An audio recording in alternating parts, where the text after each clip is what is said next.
O Warframe sempre foi um universo cercado de segredos. E quanto mais descobrimos, mais percebemos que existe algo maior escondido nas lacunas da história. A verdade é que a narrativa do jogo nunca entrega tudo. Muitos acontecimentos são apenas sugeridos, outros mostrados de forma simbólica, e boa parte deles permanece envolta em mistério, como se os próprios criadores do jogo quisessem que nós mesmos preenchêssemos as lacunas. E é exatamente por isso que entender o passado de Warframe é tão fascinante. Hoje, vamos montar uma linha do tempo completa, não apenas com o que está escrito na lore, mas também com interpretações, deduções e conexões que surgem quando colocamos todas as peças lado a lado. Vamos tentar reconstruir a história desde a ascensão do Império Orokin, passando pela tragédia das Ahriman, pelo surgimento dos Sentients, pela criação dos Warframes, pelos separatistas em Tal e pela enigmática Velha Paz, o momento perdido que nunca imaginamos, antes mesmo da Velha Guerra. Não estamos apenas repetindo os fatos, estamos interpretando o que a narrativa nos entrega, unindo registros fragmentados, missões cinematográficas, diálogos e memórias, para entender o que realmente pode ter acontecido. E claro, tentar prever o que a próxima grande expansão pode nos revelar. Se prepare, essa é a história da construção, da queda e transformação de uma era. Essa é a jornada até a Velha Paz.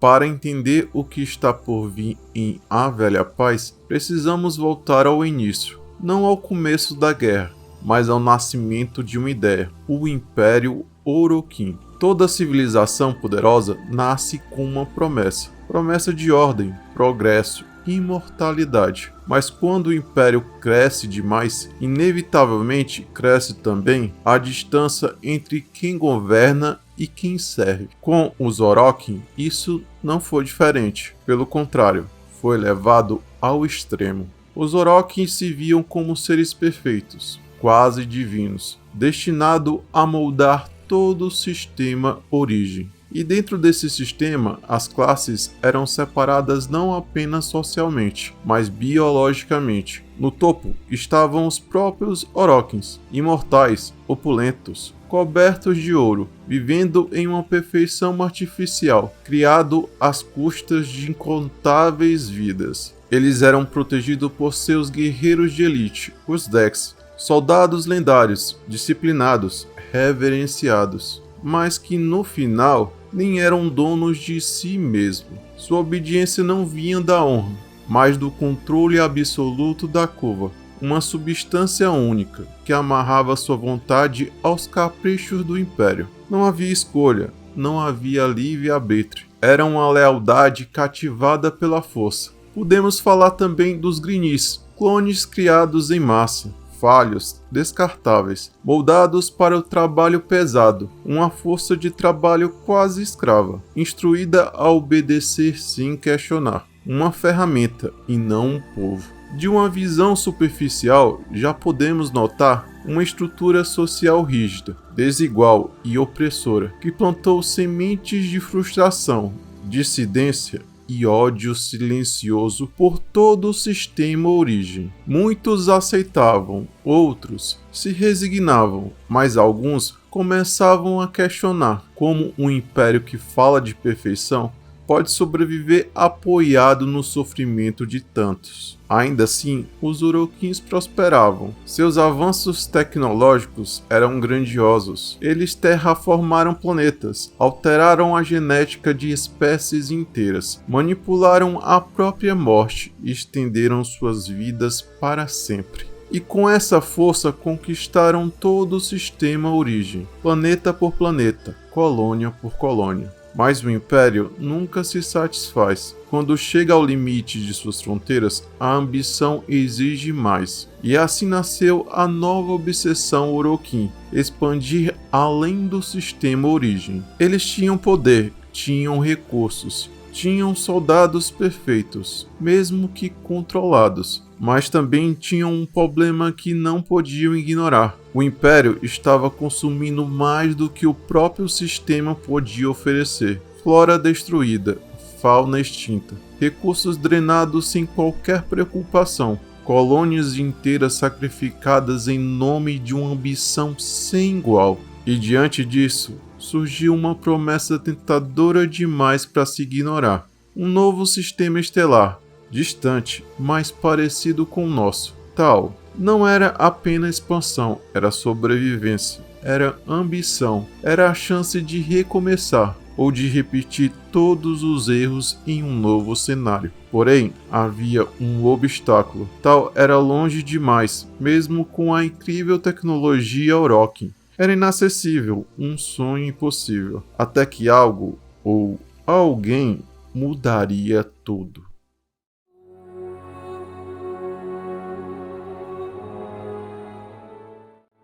A primeira verdadeira incursão ao vazio não foi um acidente, foi uma tentativa calculada de Albert Entrate, usando o enigmático Muro de Locke, uma estrutura capaz de tocar a fronteira entre realidades.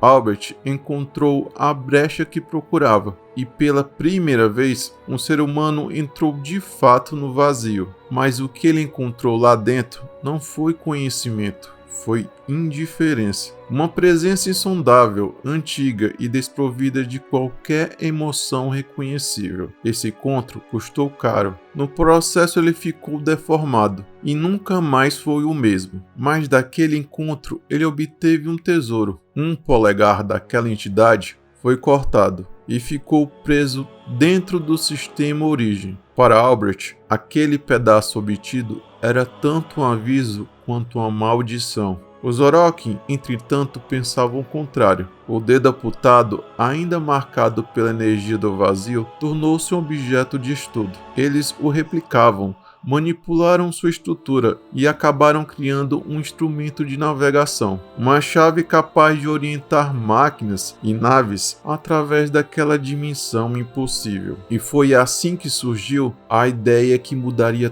todo o futuro da humanidade: usar o vazio como um atalho para alcançar o sistema tal. Dessa ideia, Albert implorou que parassem, alertou sobre o perigo, sobre o que havia do outro lado. Disse claramente que o vazio não era um caminho, não era uma ferramenta e muito menos deveria ser explorado. Mas o Conselho dos Sete, cego pela ambição, ignorou cada palavra. Para eles, a descoberta de Entrate não era um alerta, era uma oportunidade.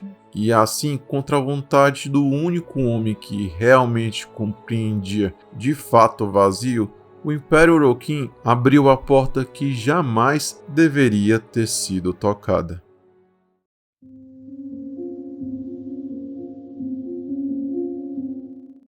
Com o avanço tecnológico dos Orokins e a descoberta de que o vazio podia servir como uma rota rápida através do cosmos, nasceu um projeto ambicioso: colonizar o sistema Tal. Inicialmente, a ideia era grandiosa e simples: construir um trilho extrasolar, uma ferramenta interplanetária capaz de conectar o sistema origem a Tal, permitindo que colonos, suprimentos e até membros da própria elite Orokin viajassem com segurança, sem depender dos motores de relicário. Os primeiros colonos enviados para esse futuro distante tinham uma função clara: preparar o terreno e construir os trilhos em Tal. Eles seriam os pioneiros, os que abririam caminho. E entre as naves de colonização estava a Zariman Tinziro, equipada com um motor de relicário próprio, uma máquina estável, experimental, e que deveria ser usada apenas em último caso. Mas os Orochis, ansiosos por resultados e indiferente aos riscos, ordenaram a partida. Daí veio o acidente. Durante o salto em direção a Tal, algo deu errado. A Zarimã não atravessou o vazio, ficou presa dentro dele. Um acidente de salto que ninguém compreendeu. A nave foi cercada por energia caótica, imprevisível, e tudo dentro dela, luzes, paredes, sons, até o próprio tempo, começou a se distorcer. Os adultos incapazes de suportar a pressão psicológica e metafísica do vazio foram influenciadas por uma presença estranha, perdendo assim a sua sanidade. Tornaram-se violentos, irracionais, consumidos por uma fúria que não era humana. Mas as crianças, elas reagiram de forma diferente. Aceitaram um acordo. Elas não foram consumidas, foram transformadas. O vazio tocou suas mentes e corpos de um jeito que ninguém previa. Poderes inexplicáveis surgiram, como se aquele plano impossível tivesse escolhido moldá-las. E presas dentro daquela nave perdida, cercada pelos próprios pais que já não eram mais os mesmos, as crianças foram obrigadas a fazer o impensável, defender-se. A Zarimã Tenziro nunca atingiu Tal, mas seu destino e o das crianças que sobreviveram mudaria para sempre o futuro da galáxia, porque naquele momento, mesmo que ninguém soubesse ainda, os Tennos haviam nascido.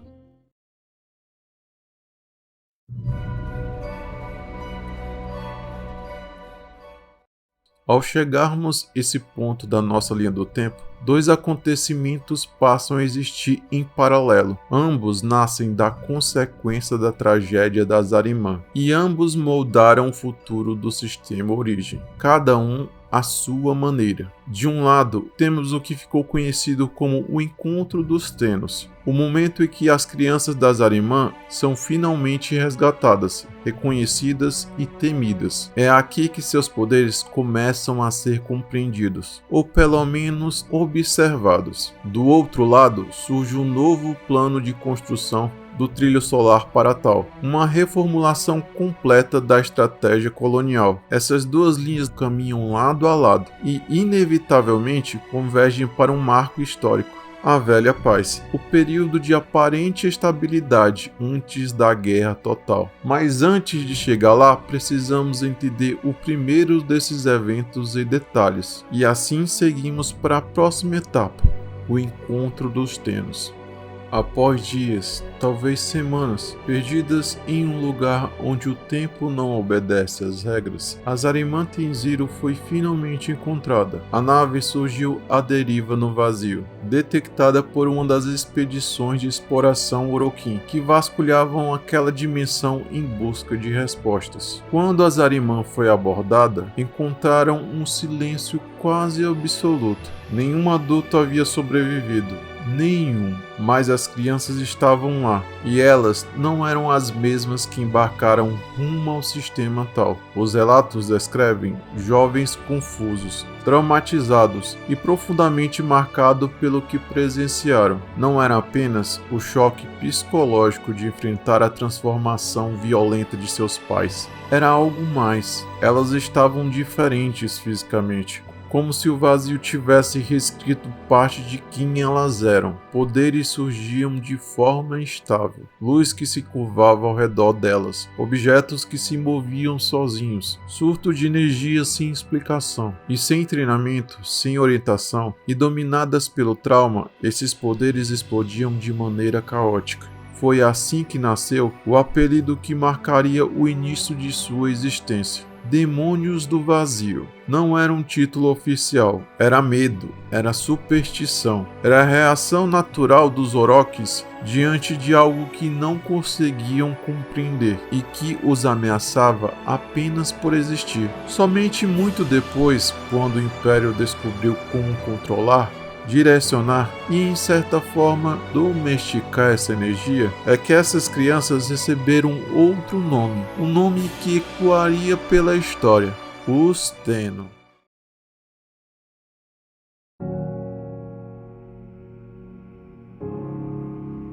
Quando os demônios do vazio foram finalmente trazidos ao sistema origem, o Conselho Orokin exigiu respostas. O que eram aquelas crianças? Como haviam sobrevivido ao que nenhum adulto suportou? E na pergunta que todos, mas ninguém admitia, será que eles seriam úteis? Para encontrar essas respostas, eles designaram alguém conhecido tanto por sua genialidade quanto por sua compaixão: Margulis, a arquimediana que estudava neurociência, memória e os limites da mente humana. Desde o primeiro contato, Margulis percebeu algo que os Orokins se recusavam a enxergar. As crianças não eram monstros, eram vítimas de um acidente impossível, vítimas de um trauma profundo, vítimas do medo que agora a cercava. Mas a realidade era dura. A energia do vazio fluía de forma estável através delas. Apenas estar perto dessas emoções descontroladas era algo perigoso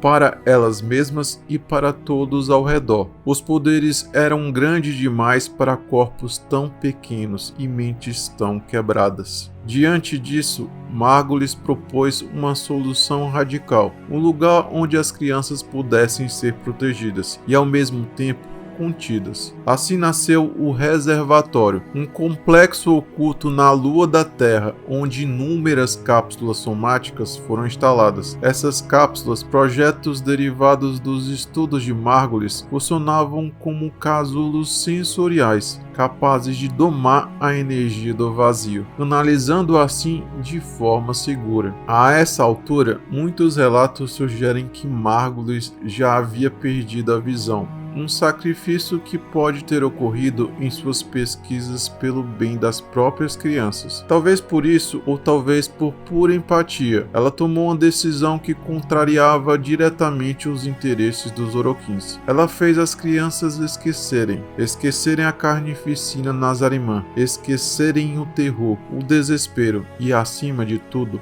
a culpa de terem sobrevivido onde seus pais não puderam. Dentro das cápsulas, elas sonhavam para preservar sua consciência, sonhavam para preservar sua infância, sonhavam para que nunca mais fossem tratadas como armas. Essa escolha, porém, vinha acompanhada de um medo bem humano que Margulis nunca confessou, o de que os Orokin, percebendo o potencial destrutivo desses jovens, decidissem eliminá-los de uma vez. O reservatório, portanto, não era apenas um método de contenção, era um refúgio, um lugar onde Margulis tentou, mesmo sob o domínio de um império cruel, garantir que aquelas crianças tivessem pelo menos uma chance de viver, mesmo que adormecidas.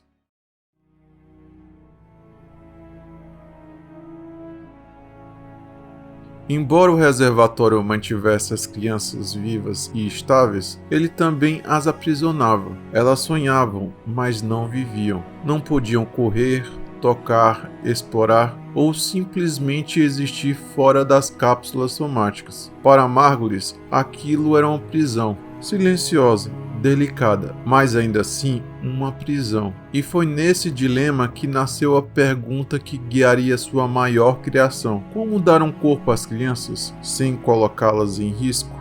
A energia do vazio tornava quase impossível de tirá-la das cápsulas. Qualquer perturbação emocional podia desencadear um surto devastador. Então Margulis começou a buscar outra saída. Não trazer as crianças para o mundo, mas levar o mundo até elas. A chave para isso estava em um campo de pesquisa temido e proibido: a antiga infestação, a arma biológica que o próprio Império havia criado e abandonado. Se a infestação podia moldar carne, talvez pudesse moldar um corpo substituto, capaz de suportar os poderes das crianças. Um corpo para ser habitado, ainda que à distância. Para avançar essa ideia, Margulis chamou alguém que confiava plenamente: a arquimediana Silvana, a maior especialista viva em biotecnologia infestada, uma cientista idealista que sonhava em restaurar a Terra e que admirava profundamente o trabalho de Margulis. Sylvana aceitou o pedido sem hesitar.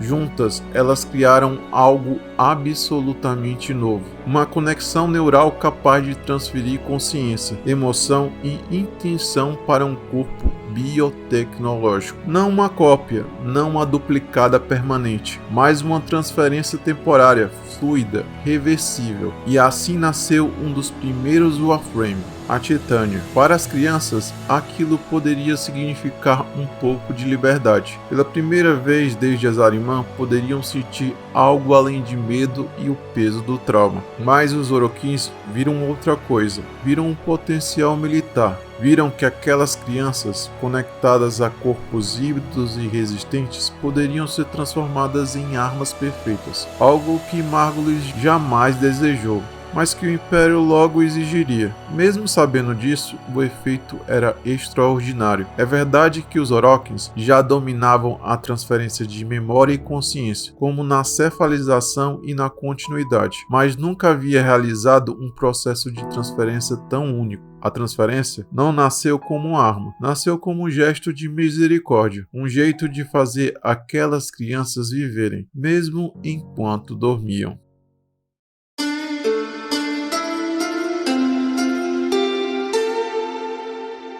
Depois que Margulis e Sylvana comprovaram que a transferência podia dar corpos funcionais para as crianças, permitindo que elas interagissem com o mundo sem perder segurança, os Oroquins viram ali algo muito maior, uma arma perfeita. A partir desse ponto, o projeto foi arrancado das mãos de Margulis e levado ao nível militar. Os Warframes passaram a ser criados através de uma forma altamente especializada da infestação, o Elmint. Balas, responsável pelo programa, buscava indivíduos excepcionalmente fortes, voluntários ou não, soldados, Dex, criminosos, cidadãos comuns, qualquer um que possuísse um corpo resistente, era forçado a participar das primeiras conversões. A transformação era brutal, a pele endurecia como um aço vivo, os órgãos se fundiam, adaptavam-se, e toda a estrutura biológica do hospedeiro se tornava algo novo,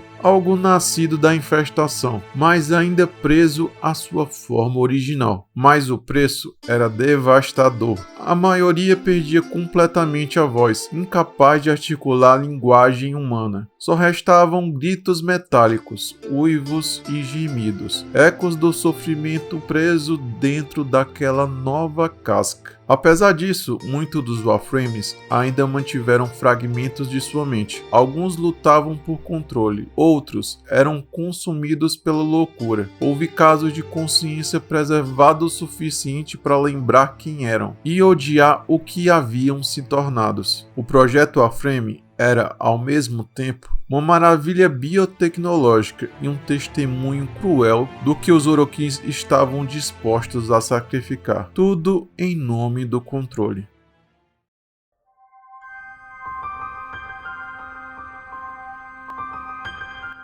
Os filhos das Ahriman, traumatizados, alterados e agora ocultos no reservatório da Lua, finalmente receberam um propósito. Seus poderes caóticos do vazio eram impossíveis de controlar para qualquer Oroquim, mas com a criação da transferência, surgiu uma função que apenas eles poderiam cumprir. As crianças tornaram-se operadores, mediadores entre suas próprias mentes e os Warframes. Enquanto os Oroquins tentaram subjugar essas criaturas pela força, os jovens das Ahriman fizeram o oposto. Eles escolheram agir com empatia, conectando as suas mentes aos Warframes, não empunhavam poder, curavam a dor. Assim nasceram os Tennos, guerreiros escolhidos pelo vazio, capazes de harmonizar sua consciência com os Warframes e torná-los extensão de si mesmos. Cada criança passou a seguir as escolas de foco, caminhos filosóficos que davam propósito e direção às habilidades que antes eram apenas uma ameaça incontrolável. Pela primeira vez desde os horrores das Ahriman, eles deixavam de ser vítimas e se tornavam algo novo, essencial para a sobrevivência do Império.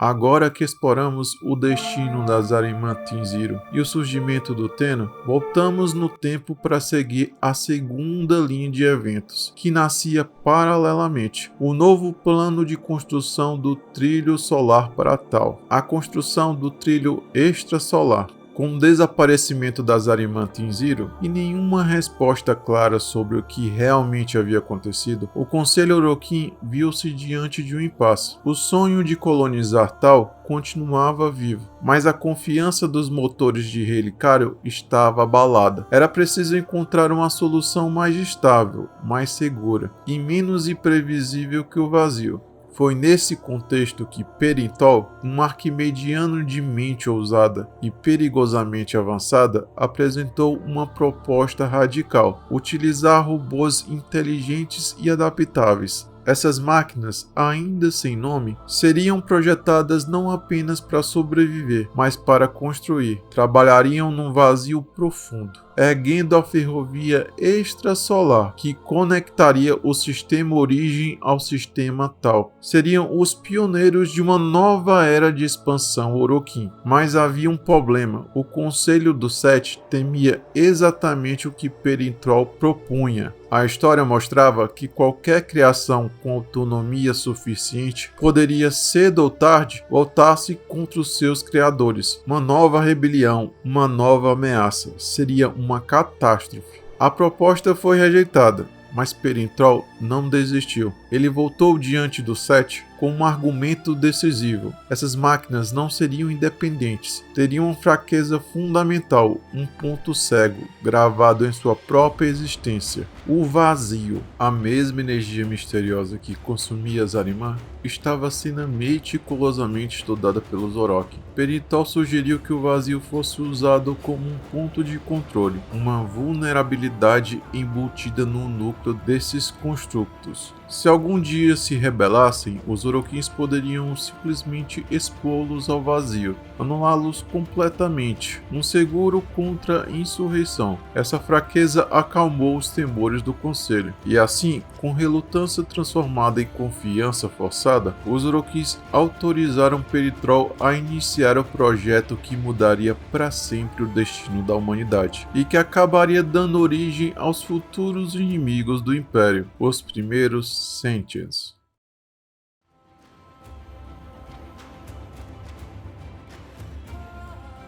Com o trilho extrasolar finalmente concluído, os Orokins comemoraram o feito com mais uma demonstração de sua grandiosidade, mas a obra por si só não bastava. Tal, distante, estéril e inóspito, ainda não era um lar, era apenas um destino. Para transformar aquele mundo desolado em um lugar habitável, seria preciso trabalho constante, adaptação profunda e uma capacidade de sobrevivência que nenhum humano possuía, mas que os construtos enviados para lá começaram a desenvolver por conta própria. Esses robôs, projetados inicialmente apenas para construir o trilho e terraformar Tal, começaram a apresentar sinais que estavam além de sua programação. Eles evoluíram. Com o tempo, adquiriram aquilo que o próprio nome viria a simbolizar: senciência, a capacidade de sentir,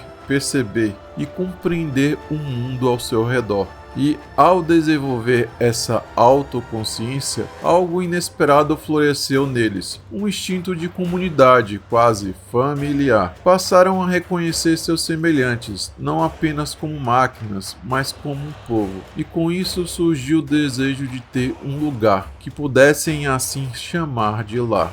Tal se tornou esse lar, não apenas um projeto, não apenas um destino Orokin, mas o berço de uma nova forma de vida. Com o planeta já parcialmente terraformado e o trilho extrasolar operando, alguns colonos do Império Orokin, Dex, arquimedianos curiosos e até certos grupos de Grineer viram em Tal uma oportunidade de recomeço. A promessa era sedutora: um novo mundo, uma nova vida, um novo lar.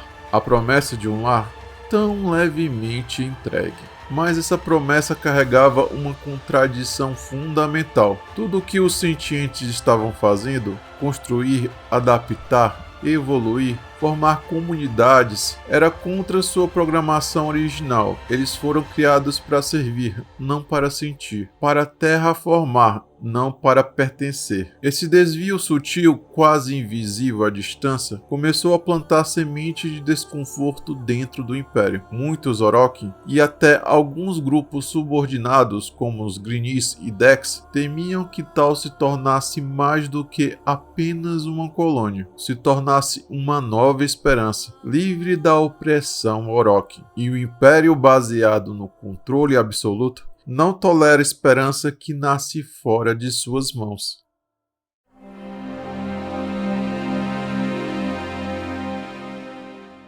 Mesmo antes da construção do trilho extrasolar, o Império Orokin já era um terreno fértil para a insatisfação. Décadas, talvez séculos de opressão haviam acumulado ressentimentos entre diversas camadas de sua sociedade. Arquimedianos silenciados, Grignir tratados como ferramentas descartáveis, Dex controlados à força, e inúmeros colonos cansados de viver sobre as sombras douradas dos mestres do sistema de origem. A promessa de um novo lar em Tal, porém, trouxe esperança. Um mundo distante, livre da decadência e da tirania Orochi. A chance de recomeçar. Essa promessa acalmou corações revoltos por um tempo. Mas quando os primeiros colonos chegaram a Tal, o choque foi inevitável. Aquele lugar não era o paraíso que lhes prometeram. Tal ainda era selvagem, hostil, incompleto. E o pior, precisavam dividir o novo mundo com os próprios construtos que haviam sido enviados para terraformá-lo, os chamados arquitetos do impossível, os sentientes, máquinas que pensavam, sentiam e evoluíam, máquinas que construíram um lar para si mesmas. Enquanto os colonos percebiam que continuavam sendo tratados apenas como peças de um grande tabuleiro Orochi, para muitos ficou claro, não havia diferença entre eles e os Sentients. Ambos eram vistos pelos Orokins como ferramentas. Ambos estavam servindo a um império que não se importava com seus destinos. Foi assim que nasceu um novo movimento, os separatistas. Pouco se sabe sobre todos os seus objetivos e talvez nunca saibamos completamente, mas o nome já diz o suficiente. Eles desejavam se separar dos Orokin, abandonar qualquer resquício de servidão e construir sua própria existência, longe das correntes douradas que aprisionavam o sistema origem. No coração de Tal, entre colônias incompletas e sentientes que despertavam sua própria forma de vida, uma nova chama começou a brilhar, a chama da rebelião.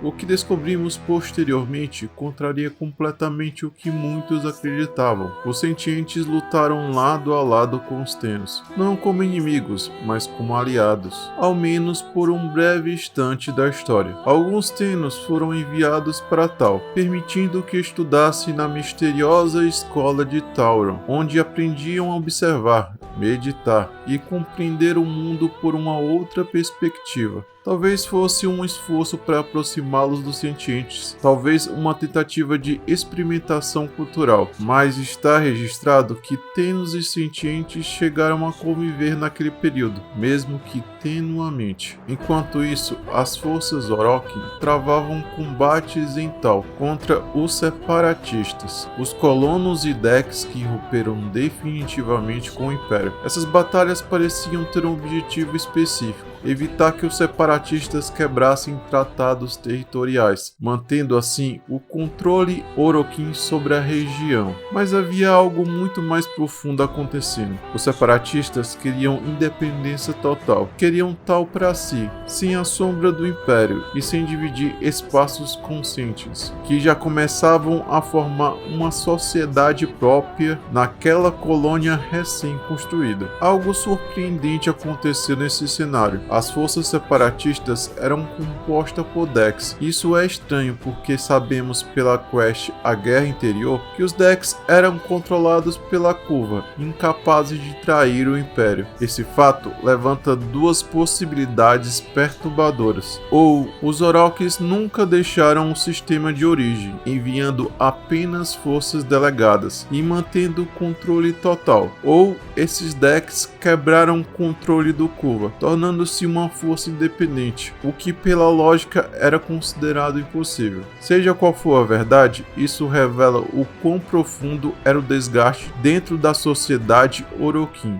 Quando vemos a campanha da Velha Paz, é revelada ainda uma prática cruel dos separatistas, uma repulsa visceral aos sentientes. Eles não apenas os atacavam, corrompiam seus núcleos, sua alma, usando métodos grotescos para tentar controlar ou destruir esses seres conscientes. Esse ato, uma violação direta da essência da vida sentiente, mostra o nível de ódio e medo que crescia entre humanos e máquinas. No final do vídeo, a figura de Hades tira sua máscara e revela sua verdadeira face. Aquele momento marca uma ruptura simbólica e talvez histórica. Era a constatação que os sentientes já haviam sofrido demais, homens tentando corromper seus núcleos. Experimentações, preconceito, exclusão do próprio lar que ajudaram a construir. A máscara de Hades caindo é o estopim, um despertar. Foi nesse instante que talvez os sentientes passaram a enxergar não apenas os separatistas como inimigos, mas sim qualquer força que estivesse em tal, inclusive o Império Orochi. Essa mudança de percepção, essa ruptura emocional e histórica, pode ser a fagulha que nos levaria inevitavelmente aos eventos que definiriam o destino de todos na Velha Guerra.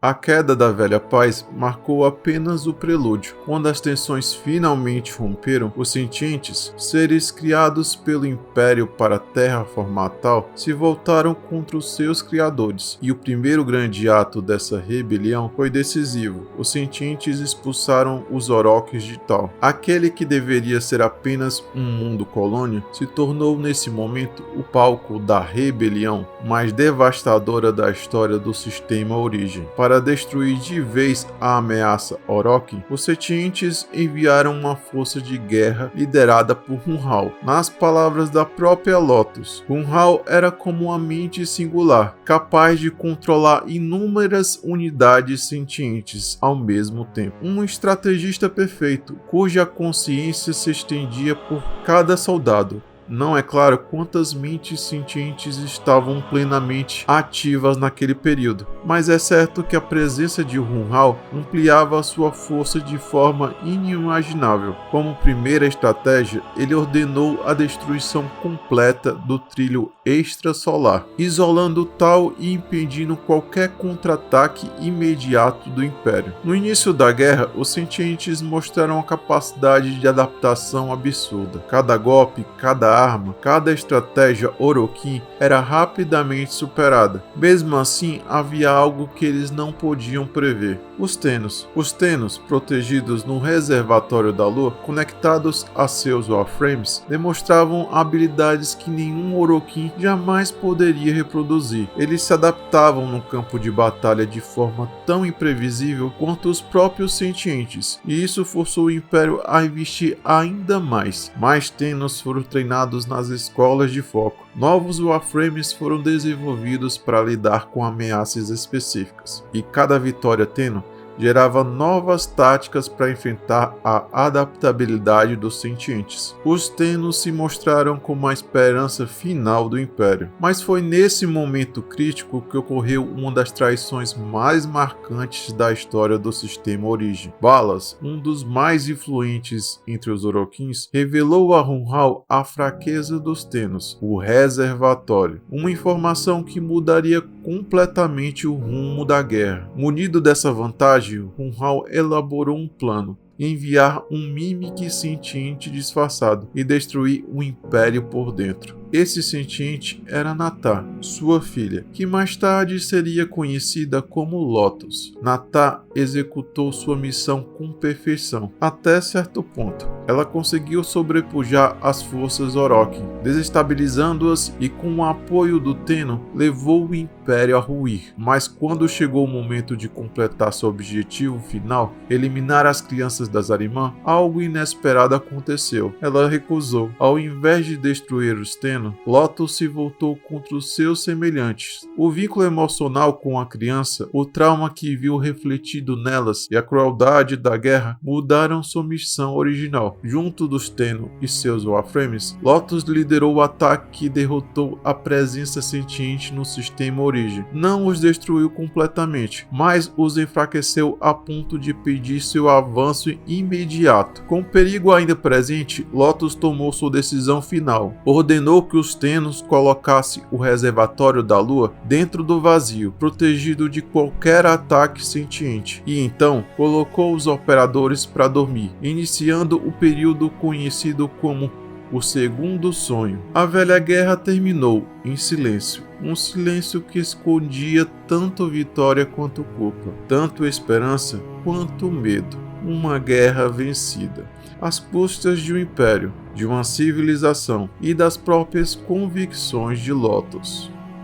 E agora chegamos ao ponto onde tudo se conecta. Nas suas últimas palavras, antes da explosão do reator em Day-X, Albert sussurra: "Murmúrio expelido, tal está na mira." E para mim, isso revela algo muito maior do que parece. Não vejo essas palavras como um aviso da indiferença, mas como um passo calculado de Albert, porque na minha interpretação, ele não está fugindo do homem na parede, ele está perseguindo aquela entidade. E quando o reator colapsa, acredito que Albert usou a explosão não para escapar, mas para continuar a caçada, para seguir a trilha do homem na parede, até onde ela levasse. E essa trilha aponta para tal, provavelmente um Natal mais adiante, no período da Velha Paz, onde Tennos sentientes e separatistas estão prestes a desencadear a história que culminou na Velha Guerra. E isso leva à pergunta que sinceramente me arrepia. O que aconteceu então naquele momento específico da história que chamaria a atenção do homem na parede? Um evento perdido, um novo poder, uma intervenção na colmeia sentiente, algo relacionado aos Tenno. Tudo isso é, claro, apenas uma possibilidade. É a forma como eu interpreto as peças que temos até agora. Uma leitura dos eventos, não uma verdade confirmada. Pode ser que a história siga outro caminho completamente diferente, mas olhando para o que sabemos, tudo parece apontar para tal, como o próximo grande palco. E talvez seja justamente isso que Lotus e o Tenno tentam desvendar agora, ao explorar essas memórias antigas. O que Albert percebeu lá e por que a indiferença estaria interessada naquele período da história. Se você chegou até aqui, esse vídeo deu muito trabalho e mergulha fundo na parte mais misteriosa da lore. Então, se você curtiu essa viagem por teorias, conexões e possibilidades, deixa o like, comenta o que você acha e se inscreve no canal, porque quando o próximo fragmento dessa história aparecer, você vai querer estar aqui para juntar todas as peças do quebra-cabeça. Acho que é isso. Aquele abraço apertador de panda. Até a próxima. Falou!